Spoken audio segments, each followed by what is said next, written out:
I'm going to be flying to West Palm Beach, Florida, which I imagine is going to be even hotter. But that's not the story. The story is that the NFL is going to be there doing their annual NFL meeting. I've gone to the last two, and they're quite interesting, Dad. Do you want to know what it's like? It's the annual NFL coaches meeting. They used to call it the owners meeting, but they rebranded it to the NFL annual meeting, which kind of seems like a gentrified name. But yeah, the coaches go, the general managers go, the owners go. Here's what I'd like you to do, because I've never been and I won't go, and most people watching won't go. Why don't you say when you're going to get there, what is the purpose of it, and what is a day? What are the days like? How do they stack up? What do you do there?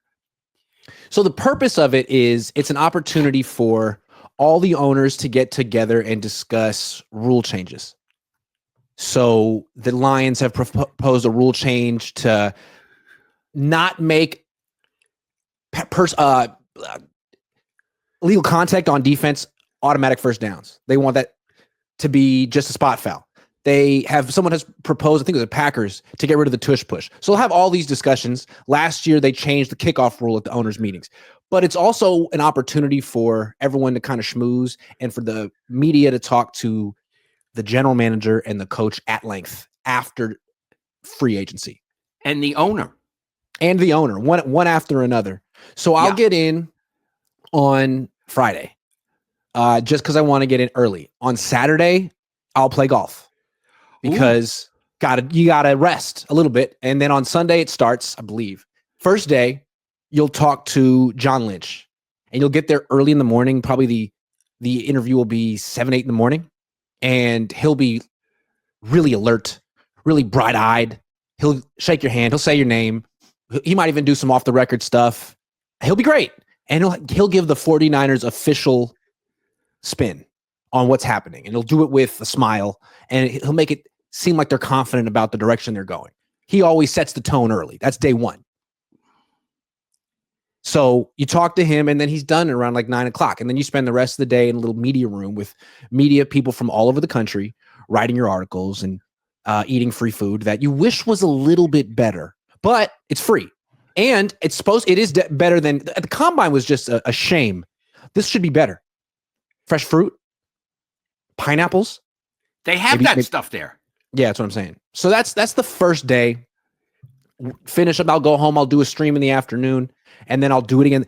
Day 2 is maybe the most interesting because day 2 is Kyle's day. And people have been there for a couple of days. They've been there, they've seen their coaches' friends, they've socialized a little bit, they've gone out. Day 2, did you get some sleep? Are you locked in? Because Kyle has all the coaches have to talk at 7 in the morning. Some go at 7, some go at 7:30. AFC, NFC, they split it up. I don't know who's going to go first, but it's really early.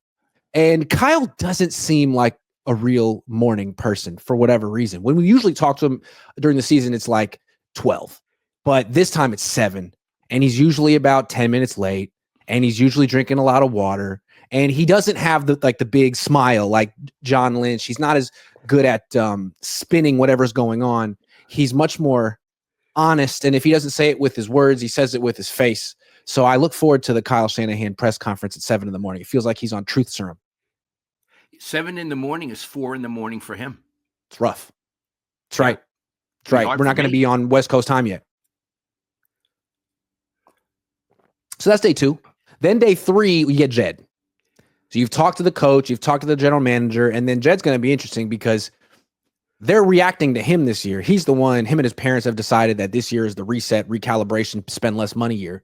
And John and Kyle can say, that's really a better question for Jed when asked about all that stuff. I'm sure they'll have something to say, but then Jed's going to actually have to say something explaining why one of the most wealthy teams in American sports, in the world, has decided that this is the year where they're not going to be spending as much. They're going to go Moneyball this year. I'd love to hear his explanation for that.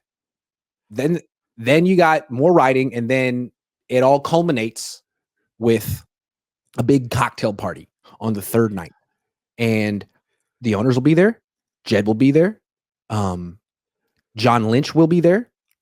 25 of the coaches most of the coaches will be there. And the whole idea is you're not interviewing them. No one pulls out a recorder. There's an open bar. everyone's drinking. You're supposed to be building relationships for that last the whole year and like letting your hair down a little bit. And if you have any tension, well, hey, why don't we have a drink and squash it? That's the whole thing. Tomlin's there. The Harbaughs are there. Sirianni's there with his kid. Saleh was there in the past. D'Amico's there. And then like random celebrities are there. Steve Young will be there. Troy Aikman will be there. Vince Carter was there last year. Random people. It's who's who. People want to be there. It was fun.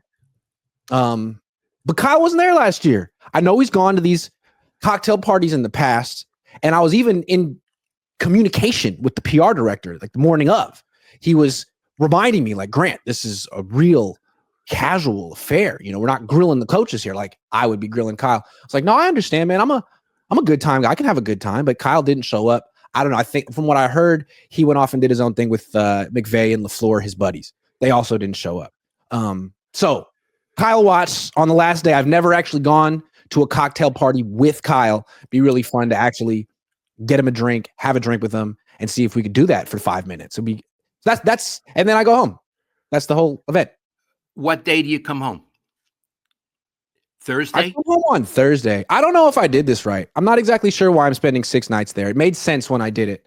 But I might be playing golf for 2 days, Dad. I'm not sure. But you know, I've only been doing this for 15 years, so it explains why I'm in the dark. I just take it one day at a time, Dad. I just take what's in front of me.